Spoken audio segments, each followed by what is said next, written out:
Cardano is listed as a commodity and connected to the rest of the crypto world. Iagon's fluid tokens loan just hit over 1 million ADA, and some big Iagon AMA alpha. Keep watching to find out more. Hey everyone, another week, another circus in crypto. No fluff, no intros. We're jumping straight into the charts. So as we can see, Bitcoin is currently just under 70,000 USD.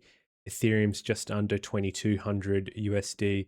Cardano's just under 27 cents. Midnight is just under 5 cents. And Iagon is just under 5 cents.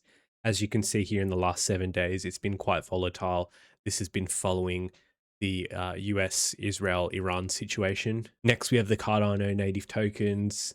This is against ADA. In the last week, we've seen World Mobile Token go up nearly 24% against ADA, AGIX just over 30%. And we can see Iagon just under 12% in the last week, and Fluid tokens just over 10% in the last week.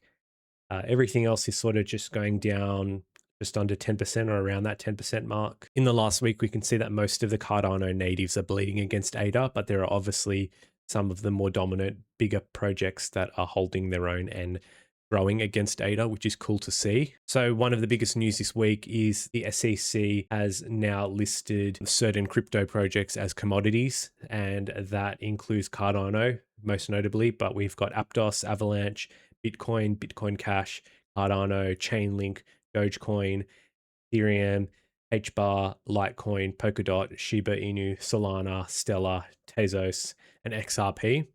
Now, the big difference between this is that commodities are typically things like gold, oil, so things with utility. So a digital commodity is like digital gold, which is what people have been really striving for, so that crypto can have the same regulations as that, which is less than securities. So securities are like stocks, and they have very stringent rules and laws that they have to follow. So this gives the crypto space a bit looser laws to allow projects to flourish and not hit all these barriers all the time to hinder their growth. So great news for the whole entire crypto space. Very bullish. One of the sort of talking points of this, though, is this sort of like pre-show to the Clarity Act may indicate that the Clarity Act isn't coming sometime soon, while some people are saying that it is imminent. So there are two parties to this bit of information coming out.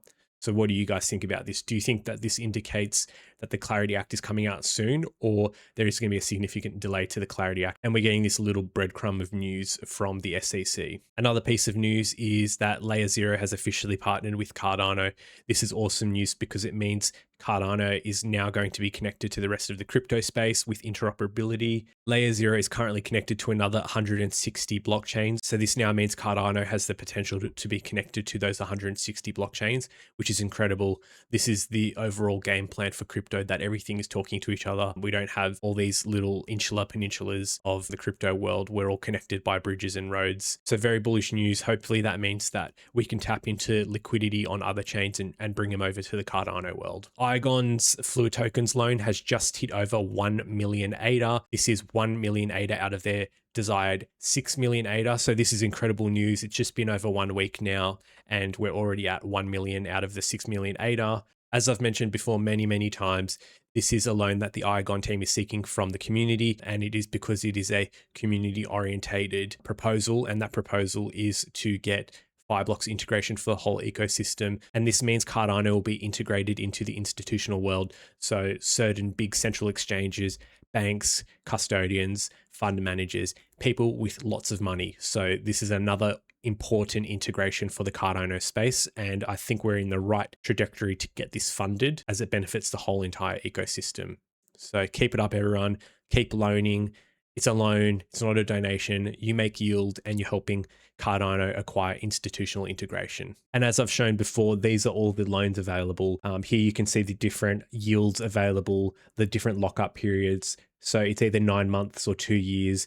As I've mentioned before, the Iagon team has stated that they believe the 2-year loans will be paid in under 1 year, but obviously the maximum potential for that is 2 years. And there are different loan amounts, so they range from 10,000 ADA all the way up to 250,000 ADA. and the APY ranges from 4% all the way to 9%. So pick your poison, help the ecosystem get institutional integration and get your yield. It's better yield than staking, and it's quite competitive in the DeFi space. So have a look and loan. Just in case you missed it, the iagon team had their weekly AMA, and these were some of the key points that I've written down. So one of the points was they said that they've got their new Cyclone shop coming up. It's pretty much complete, and they've got skins from partnerships with other projects in the space. So maybe your second favorite project has partnered with iagon, and you'll be able to get a skin of theirs on a Cyclone. So one problem that they've stated though is that the current war situation is causing some delays with shipping these cyclones. They're stating that the website will be up and running, but maybe you're not able to buy a cyclone, or you can, but there'll be significant delays just due to the current war situation. So just keep an eye on that and be aware of that. They did speak about the Worth partnership. They said by the end of the month, there's going to be some big news shared. So they said that there's a new component that will be shared from Worth to the iagon team. Hopefully by the end of the month. So that's really promising to see. And Worth stated to Nav that they've got some major developments on their end that they can't share at the moment, but promise it will be worth it. So we'll keep our eyes and ears open for that one. The iagon team also stated that there'll be some delays with the healthcare partnership. This is due to the parent company being based in the UAE. And obviously UAE is quite pivotal in this war. There'll most likely be delays with him as they're quite affected by this situation. People are asking questions about the new COO, Adrian. One of his main focuses is business development. He's quite connected in the political space, and this is beneficial for the iagon team as it gets them a direct line in with certain political figures regarding energy and cloud requirements, as their next target is certain governments and certain countries. So keep an eye out for that. Another focus for iagon is the European market. Europe as a whole is pivoting away from centralized storages like AWS, Azure, and Google. They want something distributed and they want sovereign storage. So something like iagon. This is where iagon's patent will come in handy. If the European government has an option between something that has a patent versus something that doesn't, they will always go for the patented option. Governments want something safe and secure and know that no other competitor can copy what they're doing. And as a result, the iagon team will be setting up a base in Europe, as it is one of the requirements of this. So that wraps up this video. I hope I've caught you up with the latest in the Cardano and iagon space. If so, be sure to follow me on X and subscribe to me on YouTube.